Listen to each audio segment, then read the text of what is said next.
Hey, brothers and sisters, I had a request from one of the individuals that commented on my Facebook page, and they wanted to know what I would do with the uniform allowance.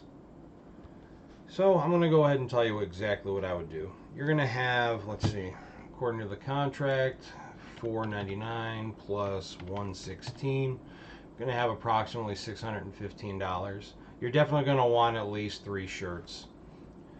You know, it may sound nasty what I'm about to tell you, but you wear one shirt for 2 days, or you wear one shirt and then wear your second shirt the next day, and then put those two in the wash and just start rotating. I would go ahead and make sure that I get at least 3 shirts, one pair of pants, preferably the ones that actually have the expandable waistband. If you're a bigger guy like me, or you've had weight fluctuations, or let's just say that things aren't going in the right way and you're just not eating right, or maybe there's something going on, you're just not taking care of yourself. You're going to need that little bit of extra room just in case. Postal pants can be incredibly expensive. We're talking a minimum on a good day $90. But with inflation continuing to rise, no contract, no cost of living, we got to go ahead and make do with what we have. Get yourself one pair of pants, preferably the expandable pants, the trousers. Make sure that they're summer weight. Winter weight can definitely be heavy, and they do fit a little more on the snug side versus the lightweight. Remember, if you're getting close to the winter time, get yourself a pair of pants that's a slight bit bigger so you can go ahead and put on that thermal underwear, your cold weather gear. You know, in the past, specifically in my office, management does not object to wearing bibs.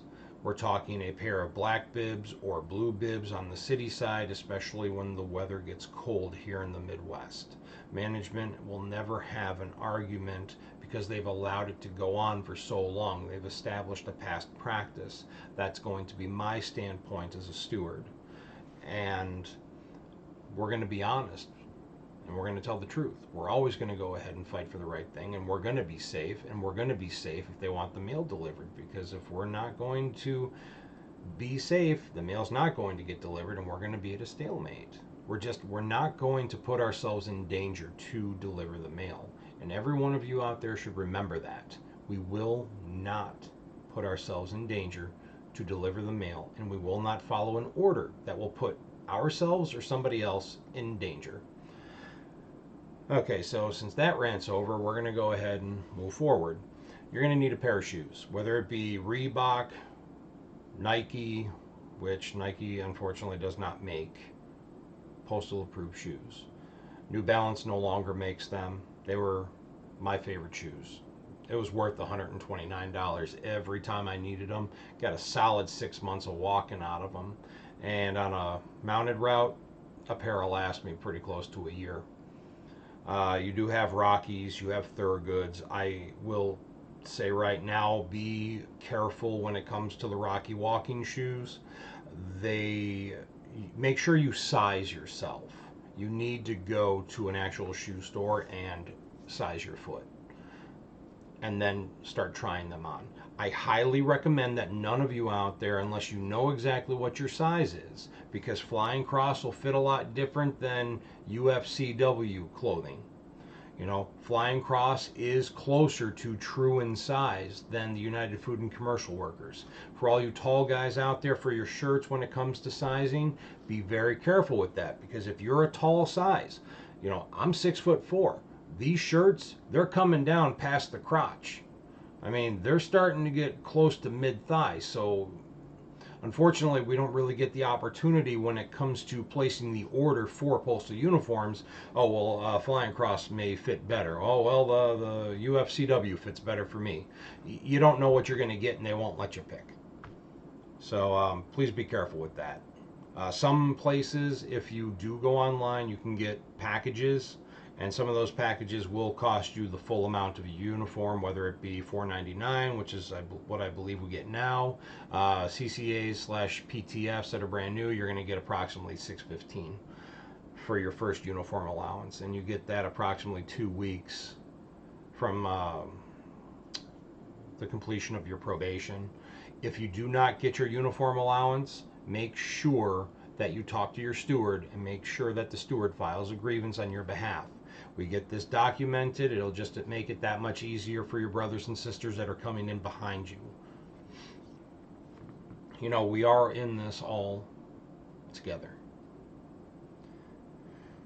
So let's see, we've gone with the shirt, we've gone with the pants. Let's go ahead. We talked about shoes. We're going to talk about shorts. I recommend getting at least one pair of shorts. Wear it for 2 days or so, depending on how much you sweat, and wash it. I would also recommend trying to get yourself a jacket. And I know you're going to want the Postal Parka pants, the ones that are cargo, that are just absolutely amazing. It's the best piece of equipment we've ever had. You know, it's just kind of funny that I think about this. It took me like 3.5, 4 years to get everything I've ever needed. Something that you can do to help cut costs. Talk to your fellow carriers. A lot of the carriers will have extra gear. Ask if they're willing to give it to you. Ask if you can buy some of that off of them if they don't want to give it to you. Sometimes, especially if you're going to be here for a while, it doesn't hurt to try and throw a few bucks in someone's pocket. But most carriers that I've known will help you out if you need something. Personally, in my office, we have a little postal uniform closet from carriers that have retired. You know, they've gone out with their uniform allowance that is theirs through our contractual agreement, and they've gone to the store and they've just brought in brand new uniforms. They brought in the used stuff. We've had carriers come together, especially my coworker Lisa, and she was more than kind enough to go ahead and wash everything, bring it in, and we kind of created a makeshift postal closet in the break room that's got shorts, it's got pants, it's got different kind of shirts, whether it's the jacks or the polos, and people can take them as they need them. So it doesn't hurt to network out. Go on Facebook, see what you can find. I would highly suggest you not go on eBay, and be very careful if you're going to purchase things from the websites, because a lot of the websites that are out there, and I'm not going to name names direct, they're all part of the same parent company. You might see, oh, well, this website's got it 5% cheaper. Well, that one's freaking 8% more. What the hell is this? They're all part of the same company. So that's really just my 2 cents. You know, you're going to go through that $600 in minutes. So get yourself at least 2 to 3 shirts. Get yourself a pair of pants, summer weight, preferably the expandable trouser ones. If you don't get those expandable trouser ones, I would suggest sticking with relaxed weight pants. Those relaxed ones really do come in help if you're walking. It'll definitely help reduce chafing. So you know, that being said, that's pretty much all I got right now. You know, hopefully this gave you a little bit of insight on what I would do. You know, shirts. Get yourself 3 shirts. Get yourself a pair of pants.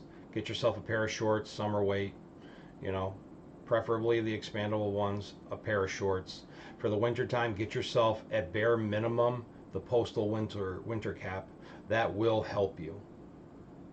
Also, I would go out of pocket, invest in a pair of sunglasses if you're going to be out on a parking loop. Those sunglasses will definitely help protect you from the sun. Perhaps if you're a ball cap wearer, I would go ahead and get yourself a summer weight ball cap. Those really do tend to come in handy, but you have to be careful with those, because after just 2 or 3 days of heavy sweating, it's going to have dirt built up all around that ring, and you're just going to see it seep into the bill of that cap, and it's going to be disgusting, and you're going to see that juice drip onto that nail. So just watch out. That being said, brothers and sisters, thank you very much for listening. I hope this gave you a little bit of clarity and a little bit of direction in which to go. Please do not hesitate to lean on your brothers and sisters for things that you will need. And I do know that this may be considered taboo, but I'm going to say it. There are members of management that used to be carriers. It doesn't hurt to ask if they have extra uniforms sticking around, because you don't know if they do.